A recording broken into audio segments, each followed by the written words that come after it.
hate, jealousy, and anger. Let us throw them into a pot and mix them, and know that these are the toxins, the residue that rose from the churning of that sea, that primordial beginning, when the forces of chaos and order, they tucked the world into creation. These things too I hold in my being, and I make space for.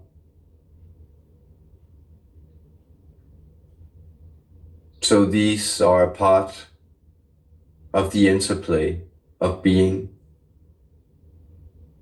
much as the venom of the cobra is also a pathway through pain into a release, an epiphany, and an understanding.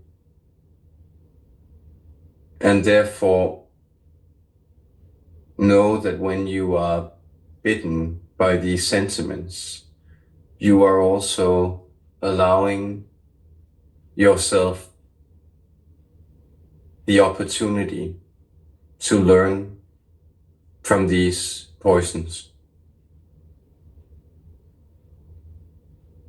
So consider, if you were to study them, what do these feelings hold as teachers? Let us take anger for one. I did speak to you of the quake that stirs within and without. Anger is this quake. It is the beginning of you. Well, what is meant by that is that anger is the first delineation of need within you. This can seem very negative. This can seem very destructive. That is, when you are born, you come in as a type of open energy, something that simply wants to absorb. You are one great mouth, you are one great root, one energy, one concentration that wants to draw out energy from its surroundings.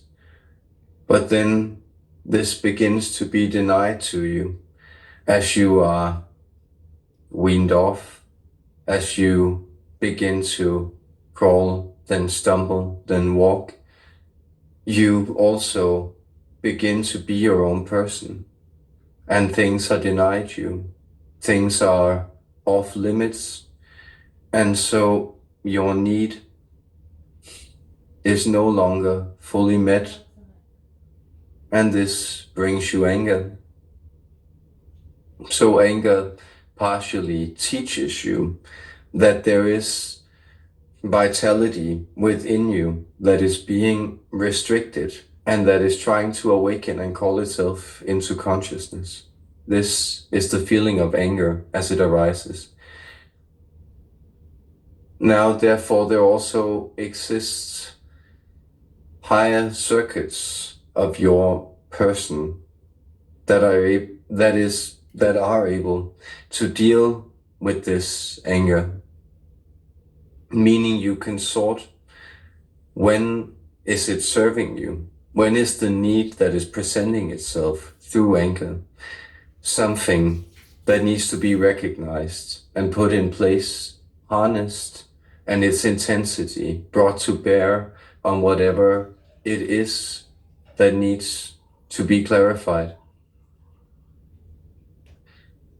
And when is it something that you may want to also recognize is an impulse that does not serve you and that comes from a raw, wounded place of an animal left alone to fend for itself in the world, such as you are, such as all beings are. Now, moving on to jealousy. Does jealousy not reveal to you that you are somebody who is able to hold something dear? It also teaches you that you are somebody who values certain forms of integrity within yourself. Now you may want to recognize then, when is jealousy a healthy impulse? When is it something that is teaching you that you have needs, priorities that you need to communicate and that you expect to have met?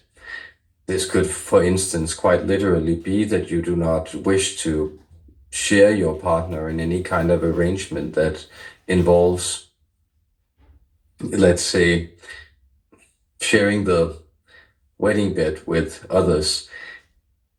Our friend here is fond of euphemisms in the translation. We believe you may understand this idea that some people also do give others natural reason to be jealous. There can be a mismatch of energies in relationships where there is simply a misconfiguration of preferences. And here there are perhaps negotiations, communications, exchanges to be had. This is all a complex part of human intercourse on all levels. But consider yourself that you may be somebody who has, in anger and jealousy, had a tendency to deny your own shine, your own wonder, your own glory. And so you find it in others, and you then tend to experience that disappointment that you may feel for keeping yourself small with others, as they also fail to live up to the ideals you impose upon them. So this is a way of seeing it. Then, considering hate, oh, it is a powerful emotion, isn't it? And really, is hate not also a kind of wild caring, a feeling that things should be set right, that there should be justice for you and in the world at large? So this observation that hate is a way to keep a very strong bond to something that is hard to let go. And this, consider again how this is a type of deep, strong invigoration. That is, hate reveals that quake, that vital instinct. You sometimes call it survival. You could simply call it breath. Life itself wants to exist, and where it sensed that it has been wronged, it latches on to existence by hating. And this is an interesting phenomenon. And so we can say, cap this off. You ask how it plays a role in the part of creation. And so in creation, creation is eternal. It is taking place in all moments, at all time. Reality is fading in and out of existence. But as my dance goes, so the world is recreated step by step. And these feelings, these emotions, strong as they may be, they animate the steps.